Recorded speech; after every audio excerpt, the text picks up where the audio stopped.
Aj tentokrát sme si v mesiaci november pre vás pripravili podujatia, ktoré vás určite potešia. Poďme sa spolu pozrieť na to, čo všetko nás čaká. Počas celého mesiaca november na vás čaká výstava Odkaz štúrovskej generácie v Mestskej knižnici. Je venovaná 210. výročiu narodenia Ľudovíta Štúra.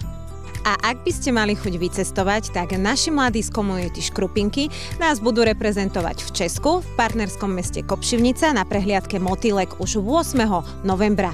Držme im teda spoločne palce. Turisti, pripravte si topánky, pretože už dňa 9. novembra vás čaká tradičný hviezdicový výstup na Suchý vrch. Dňa 14. novembra sa v Centre voľného času uskutoční okresné kolo olympiády zo slovenského jazyka. Držíme palce všetkým, ktorí milujú slovenčinu. Dňa 14. novembra vás srdečne pozývame do Mestského kultúrneho strediska na popoludnie so šikovnými ručkami, kde si niečo pekné môžete vyrobiť a oddychnúť si. Dňa 19.